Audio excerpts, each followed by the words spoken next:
This week in history. Three, two, one, zero, and liftoff. Discovery, go at throttle up. All right, Johnny. So first up this week, we've already talked about him once in our serial killer episode, but I have to talk about him again. Johnny Christopher Columbus sailed the ocean blue in 1492. Oh, that was this week. That was this week, and he would land in the Bahamas. America! At the Bahamas. Plymouth. At San Salvador on October 12th, 1492. San Salvador, not Washington, D.C.? Not Washington, D.C., although there's some speculation as to whether he actually landed on the current San Salvador or if it was another island that he visited because he kept screwing up subsequent trips. He was. I mean, well, to him, it didn't matter where he went. There were brown people in gold, so he was just going to enslave, kill them, and take it. He thought he landed in Asia, which he didn't. And even up until his death, he still insisted that, no, that's just Asia. It's just a different part of Asia. It's just Asia stretched out super long across half of the globe. Which also, can we quickly point out, How he on didn't American discover maps, the world was round. They had globes. Yeah, I was going to get there. Yes. They showed him where he was going on a globe. Yeah. When he the set only off. people who believed that the Earth was flat at the time that he was trying to sail was, well, flat earthers who still to this day don't believe that. Yeah, the Earth is round. Only 8% of the current population that is in San Salvador is still full-blooded Native American. So, I'm surprised it's that high, actually. yep. Although to be fair, this is one of my college professors from Hanover put this whole thing like if you're not a native person, you're on stolen land.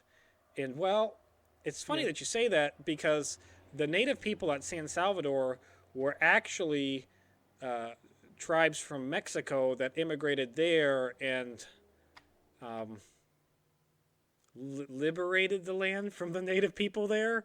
So Wait. apparently anywhere you go, it's just people stealing land from other people. Wait, are you telling me this is the first I'm hearing of anybody except for Europe going and just taking over and enslaving and killing and Mexico did it too?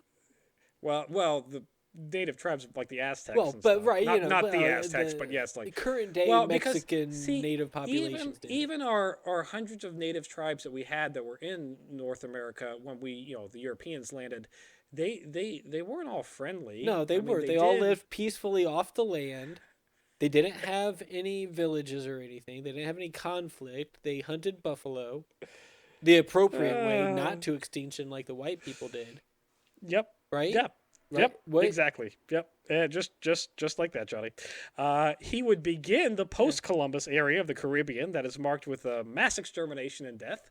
And by mass extermination and death, I mean sex slavery, raping and pillaging and killing, not just white man disease. So, throwing that out there. Intentional killing. Intentional homicide, yes. Yeah. Yes, yeah.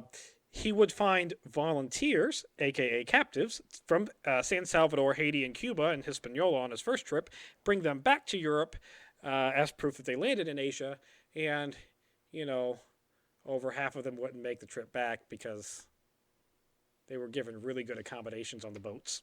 Well, I mean, I'm sure they got to sit in the safest part of the boat, which is the bottom, because it's most stable, right?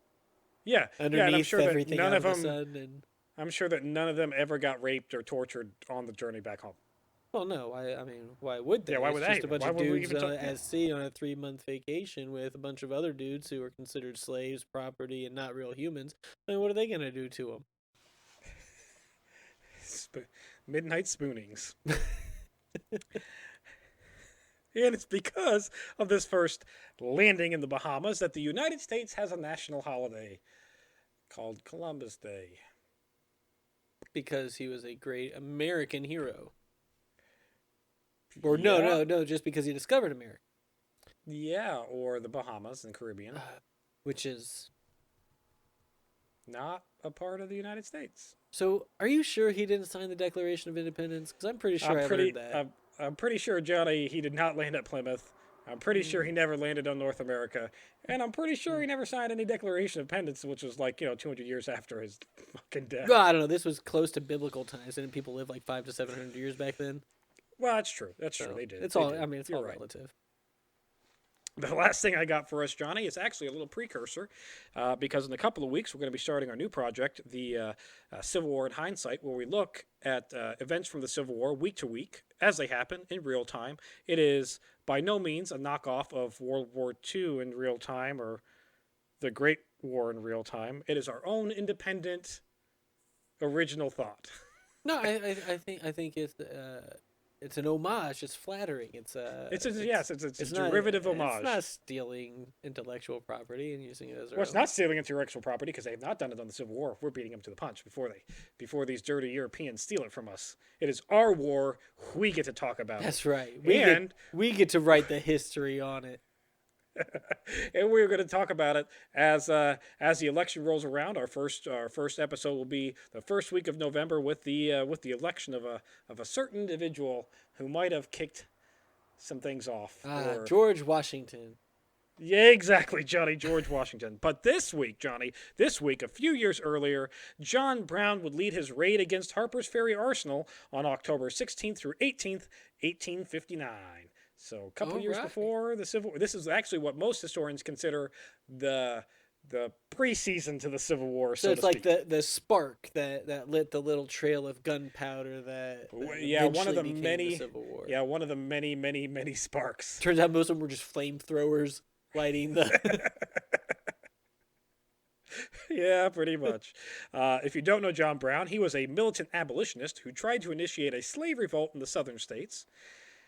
His intention here with this raid, and I've got to recategorize that. I use the term raid because that's what it's described at in our history books today. It is not what it was described at the time. In newspapers at the time, it was described as as an insurrection, a rebellion, a treason, or a crusade, depending on which side you're on. We use raid now because, well, John Brown isn't so much villainized by people anymore. But he very much was then. Yeah. And he was then because what he tried to do was get a bunch of slaves to arm themselves and fight the white man. Oh, heaven forbid. We can't have that. I mean, could you imagine? Who would even think of such a thing? Like fighting your oppressors? That's insane. You just live with the slavery. Like that's what you have to do. Like his goal here was that he would go to Harper's Ferry, the town.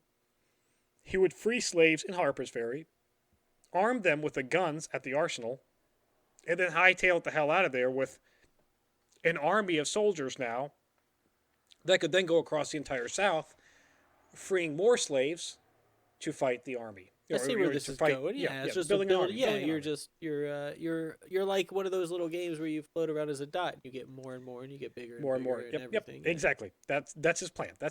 Brilliant. On the night of the 16th, John Brown would lead 22 men, including 16 white men, 5 freed black men, 1 freed slave, and 1 fugitive slave. More than half white men. Yeah. All right. So not bad. He's got some white men. He's got some freed men. He's got some slaves to help with it, right? They would first attack the home of Colonel Lewis Washington, who was the great-grandnephew of George Washington. Their goal here was to capture talismans, and I'm putting my air quotes up, and the talismans were that they wanted George Washington's sword and George Washington's pistols. So they did that. Apparently there's supposed to be some kind of like well, no, it's like I guess it's supposed to be like these are like I don't know, like holy relics of American ism. He's Nicolas Cage in National Treasure. He is. He's big Nicolas Cage in National Treasure. He would kidnap Colonel Lewis Washington, and he would get the sword and the pistols. So what do you imagine a home invasion looks like with that? Is it just a mob of 20 knocking on the door and be like, yeah, pretty much sure it's just about just punching the door down. It's not like them kicking it down, raiding the house, shooting it up, lighting it on fire or anything. It's just it's just them bum rushing and like grabbing him, and he's like, "Oh, what the hell are you doing here?" I'm in my jammies. I'm in my jammies in his nightgown, in his little night. Think of Ebenezer Scrooge's nightgown because he's got his little saucer with a candle on it. You know, wow, They then took over. They then took over the all. And by the way, this is going to be. We're going to do a special on this down the line, but this is a quick summary. They would then take over the All-State House and took more hostages before they took on the arsenal itself. The goal was to get the hostages, get the weapons, arm some local slaves, and then get the hell out of there. The problem is the slaves in the area. Well, they didn't know who John Brown was. Most of them couldn't read, so they couldn't read the newspapers about how this religious guy was crazy nutter. Even if they could read, where are they going to get a newspaper? And then they didn't trust a white man who's like, here, have some guns. I promise nothing bad's going to happen to Wait, John you. Brown was white? Yeah, he's white. But his name? I know, he's white. I don't know what to tell you, Johnny. He's white. My world's rocked. He's a white, yeah, he's a white preacher. You never knew he was white? No, it's messing with you. Oh, okay. Well, Johnny, sometimes I don't know. No, I know. That's fair. That's fair. I've earned that. Yeah, I've earned that. All right. He so needless to say, that one freed slave I was talking about, like the fugitive slave, yeah, it's one of the ones that he freed that was willing to fight with him. The rest of them were like, no, we're gonna sit this one out. Yeah, we've seen what happens when we misbehave. No, thank you.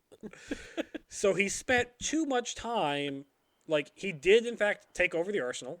He did in fact get the guns.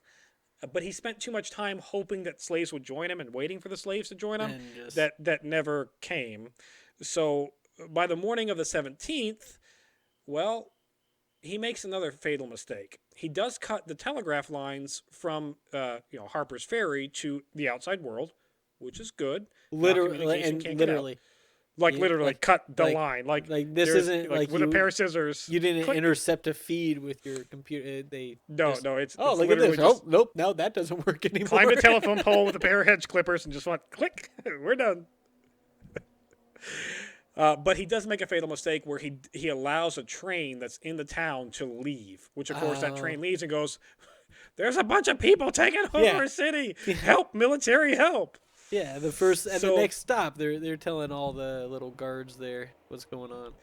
The military operation led by a Robert E. Lee, who will become a little bit of a keynote in future conflicts here. Was he a president or? No, yeah, he's a colonel at this point, Johnny, and I know you're screwing with me now. So Robert E. Lee would lead the overall operations, and he would send a detachment of Marines to Harper's Ferry, which would surround John Brown, basically at the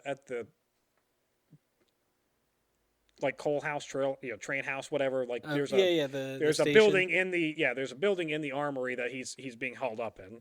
So is that like where you would go to pay your bounty in RDR2? Yeah, pretty much. Yes, that's where he's going to pay the bounty in RDR2. Yep.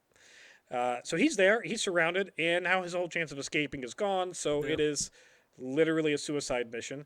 In fact, he tried to get several prominent members to join him, of the abolitionist community, including Harriet Tubman, who said, "Nah, I'm gonna sit this one out. That seems like a suicide mission." Smart lady. No wonder she sat on the back of that bus. Damn it, Johnny. This led to a day-long siege, or a 2-day-long siege, and by the end of the 18th, well, the raid was over.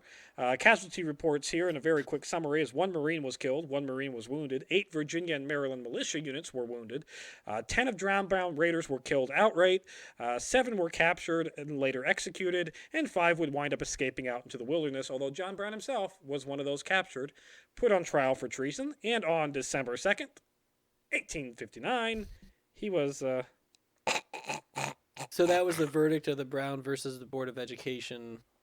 Yes. Hang him.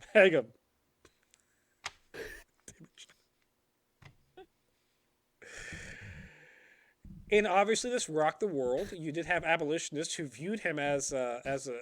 He's just a freedom fighter. He didn't do anything wrong. And then you had the slave owning South is like, he's a terrorist.